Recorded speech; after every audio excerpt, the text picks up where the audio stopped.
consumed by humanitarian catastrophe and alienated by any perceived indifference to their plight.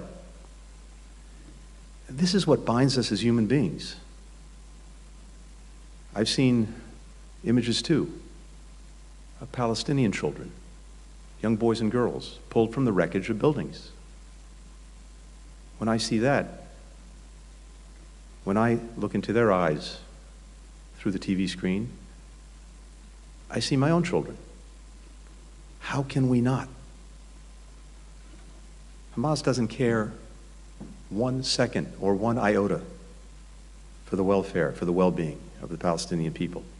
It cynically and monstrously uses them as human shields, putting its commanders and command posts, its weapons and ammunition, within or beneath residential buildings, schools, mosques, hospitals. But civilians should not suffer the consequences for its inhumanity and its brutality. We've provided Israel advice that only the best of friends can offer on how to minimize civilian deaths while still achieving its objectives of finding and finishing Hamas terrorists and their infrastructure of violence. Today, I spoke with Prime Minister Netanyahu and other senior officials about concrete steps to do that. President Biden has consistently stressed the need for Israel to operate according to international humanitarian law. I also emphasized that the protection of civilians must take place not just in Gaza, but also in the West Bank, where incitement and extremist violence against Palestinians must be stopped and perpetrators held accountable. Third, we need to substantially and immediately increase the sustained flow of humanitarian assistance into Gaza and getting American citizens and other foreign nationals out of Gaza. Since we reached agreement with Israel, Egypt, and the United Nations 2 weeks ago on mechanisms to enable humanitarian aid to begin reaching civilians in need, we have scaled up deliveries. We've gone from 0 to now over 100 trucks going into Gaza through the Rafah crossing every day. But this is still not enough. I spoke to Israeli leaders about tangible steps that can be taken to increase the sustained delivery of food, water, medicine, fuel, and other essential needs, while putting in place measures to prevent diversion by Hamas and other terrorist groups. We've identified mechanisms to enable fuel to reach hospitals and other needs in the south. Israel has raised appropriate concerns that we share, about Hamas's hoarding and siphoning of fuel in northern Gaza. Again, its cynicism knows no bounds, denying fuel itself that it has to hospitals and other places that desperately need it. In meetings with regional partners, I'll continue conversations about getting assistance to flow, including with help from the United Nations. Over the last several days, U.S. citizens, foreign nationals, and critically wounded Palestinian civilians have begun to transit out of Gaza.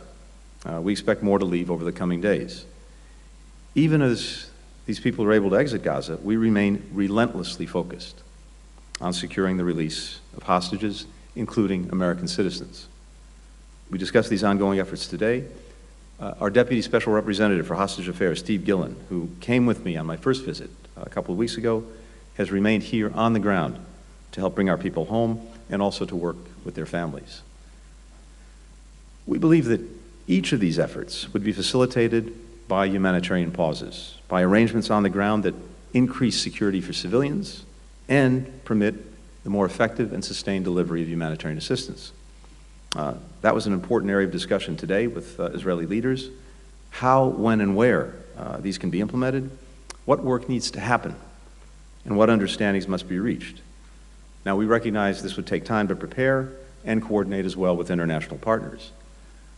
A number of legitimate questions were raised in our discussions today, including how to use any period of pause to maximize the flow of humanitarian assistance, how to connect a pause to the release of hostages, how to ensure that Hamas doesn't use these pauses or arrangements to its own advantage. These are issues that we need to tackle urgently, and we believe they can be solved.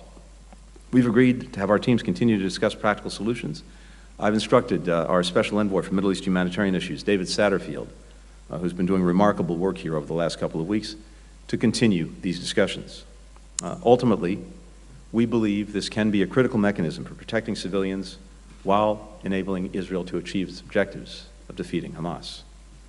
Finally, and importantly, Even as we work toward progress on each of these urgent needs, we're focused on setting the conditions for a durable and sustainable peace and security. The United States continues to believe that the best viable path, indeed the only path, is through a two-state solution. That's the only guarantor of a secure Jewish and democratic Israel, the only guarantor of Palestinians realizing their legitimate right to live in a state of their own, enjoying equal measures of security, freedom, opportunity, and dignity. The only way to end a cycle of violence once and for all. And it's precisely now, in the darkest moments, that we have to fight hardest to preserve a path of stability, of security, of opportunity, of integration, of prosperity, and of peace. Not tomorrow, not after the war, but today. Thank you. First question goes to Leon Bruneau with AFP.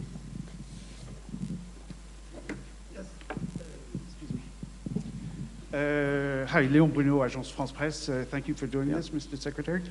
You mentioned it in your opening speech, of course, and yesterday also you said that it was urgent or concrete measures needed to be taken to ease the fate of Palestinians, civilians. What assurances did the Prime Minister, Benjamin Netanyahu, give you this morning in your talks? And also on the issue of humanitarian pauses that you say you have discussed, and I understand that you said you don't know where, how, and when, but could you give us a little bit more details on what you mean by that exactly? I mean, is it a stop bombings or what have you? Could you give us some details on that? And then last question very quickly. There was a strike yesterday on AFP's office in Gaza, where we have a continued live feed since the beginning of the conflict. Apparently a missile strike, there's serious damage to our office there. I'd like your thoughts on that, please. Great, Leon, thank you very much. A few things in response. First, when it comes overall to humanitarian assistance, the Israeli government is committed to providing that assistance, or enabling that assistance, more accurately, to get to people in Gaza. And as I said, just over the last 2 weeks, we've gone from nothing getting in through the Rafah Gate to now, I think just today, over 100 trucks. And as I said, that's significant progress in the space of a couple of weeks, but it's also insufficient. And there's a recognition not only by us of that fact, but also by the Israeli government, as well as our Egyptian partners, as well as the United Nations. So we are looking at very concrete, practical ways to widen the aperture, to significantly increase the assistance that's getting in, the food, the medicine, the water, fuel, other critical needs for people who, through no fault of their own, are in desperate need. And we had a good conversation about that today. Again, Ambassador Satterfield, who's here, is working on this every single day. But I'm confident, based on the conversations we had, that you'll see a further increase in the assistance that's getting in to people who need it. With regard to humanitarian pauses, again, we see this as a way of further facilitating the ability to get assistance in, to make sure that the resources are in place as well to absorb the assistance coming in, to make sure that it gets to the people who need it. We see it as a way also, and very importantly, of creating a better environment in which hostages can be released. And this is a very important piece. So, as I mentioned already, and I won't repeat it, there are a number of very important practical questions that go along with this that we've agreed to discuss and work on. We've agreed that our teams will continue to talk about this in the days ahead. And from our perspective, this can be a critical way to advance many of the interests that I discussed earlier. I haven't seen the details about the strike, Leon, that you alluded to that hit the AFP office in Gaza. And let me just say and say again that as we stand strongly for Israel's right and obligation to defend itself.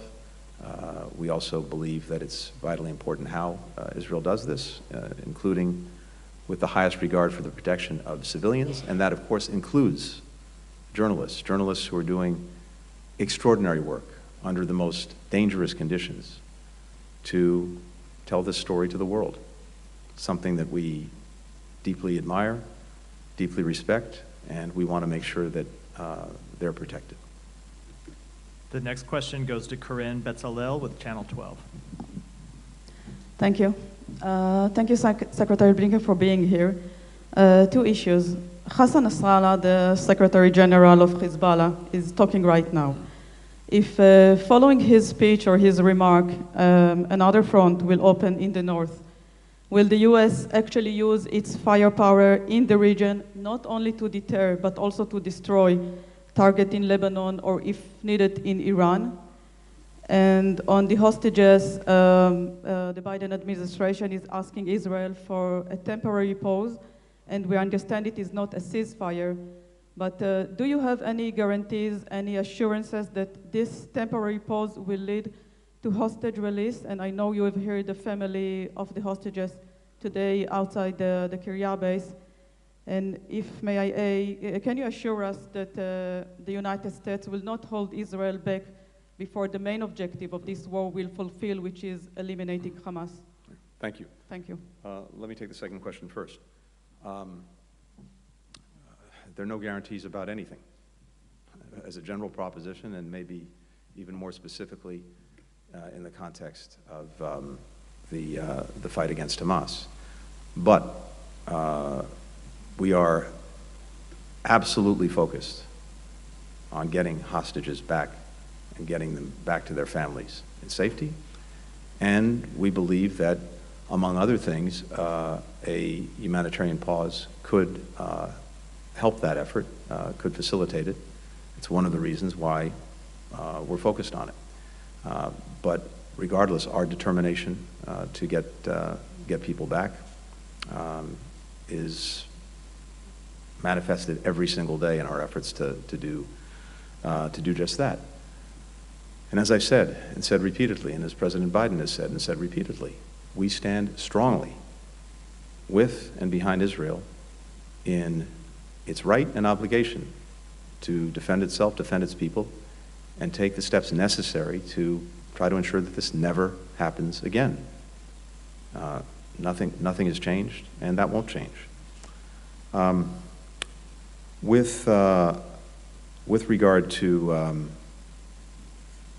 Lebanon, with regard to Hezbollah, with regard to Iran, we have been very clear from the outset that we're determined that there not be a second or third front opened in this conflict. President Biden said on day one to anyone thinking of opening a second front, taking advantage of the situation, don't.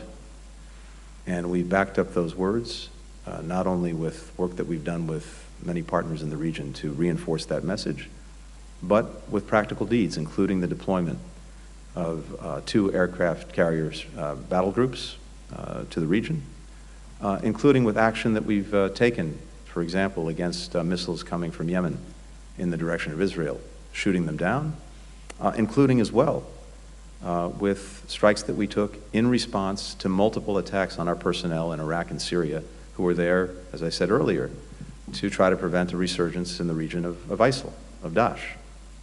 We remain absolutely determined in that effort, and I'm not going to get into hypothetical situations, but all I can say is we're committed to deterring aggression from any part, and we'll take steps necessary to deal with it.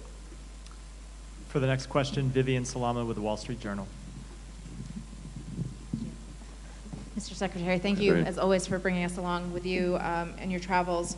Before we left D.C., you stressed that the U.S. was discussing with Israel the current conflict, and you added, we will also be focusing on the day after. Can you talk a little bit about what that looks like? In particular, what is being done to ensure that whatever does come after doesn't spin into potentially short or long-term occupation? And also, are there discussions at all to create a multilateral force for Gaza? And if so, would the U.S. be willing to take part in something like that? Thank you. Thanks, Vivian. Here's what we know, and I think is agreed among everyone. There cannot and must not be a return to the pre-October 7th status quo. That's unacceptable. It's not tolerable for Israel. It shouldn't be acceptable or tolerable by anyone else. And that means that the idea of Hamas remaining responsible for governance, such as it was, and security, and posing an ongoing and enduring threat to Israel and its citizens is unacceptable. So that's one thing we know. We also know that Israel cannot reassume control and responsibility for Gaza. And it's important to note that Israel has made clear it has no intention or desire to do that. So within those parameters, we are and will continue to have discussions with partners throughout the region and well beyond about what should follow once Hamas is defeated. There are a number of possibilities, permutations, but it's really premature to get into any detail about that. As important is putting this into a bigger picture, a bigger vision of how we achieve enduring and lasting peace and security in the region. And as I said earlier, the United States is convinced, we have been for some time, and I think we're only reinforced in that conviction since October 7th, that the best path, maybe even the only path, as I said, is through two states for two peoples. Again, that is the only way to ensure lasting security for a Jewish and democratic Israel, the only way to ensure that the Palestinians achieve their legitimate aspirations for a state of their own. So I think it's important, as we're talking about all of this with every partner in the region, Israel, our Arab partners, and many others, as well as the broader international community, that we have that big frame in mind, and whatever we do, whatever is done, also helps to advance that. So that's how we're looking at it right now. Can I just press you, Mr. Secretary, because you're talking about the defeat of Hamas, and I'm wondering, you know, for Hamas is not just a bunch of individuals, but probably an ideology as well, and especially with the intense bombardment that we're seeing in Gaza right now, the potential for extremism down the line is high. And so, you know, when you say defeat Hamas, is that being factored in, and what are you doing then to address those issues as well? Yeah, Vivian, you're exactly right. This is about dealing with Hamas in terms of defeating it physically. That is making sure that it can't repeat what it did on October 7th. But it is also about defeating an idea, a perverted idea, but an idea that we have to combat with a better idea, with a better future, with a better vision for what that future can be, and demonstrating that we're committed to achieving that future, that vision. Because in the absence of that, even after Hamas, those who sing the siren song of nihilism will find open ears. So it's imperative in our judgment that not only is Hamas dealt with in a way that October 7th can never be repeated, but that we lay out a clear vision and a path to achieve that vision that gives people something to hope for, to buy into, to grab onto. And I believe that there is a broad and strong coalition throughout the region that wants to do exactly that. All of these countries are on one side of the equation. Who's on the other side of the equation? Hamas, Hezbollah, and Iran. So it's incumbent upon us, I think, not only to lay out that vision, but to be clear about the ways that we propose to achieve it. This is not flipping a light switch, needless to say. Given how deep-rooted and enduring these problems are. But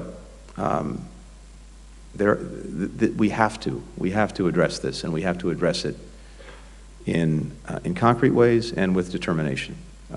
Because again, it comes back to exactly what you said. We have to demonstrate that we have a better idea and a way to achieve it.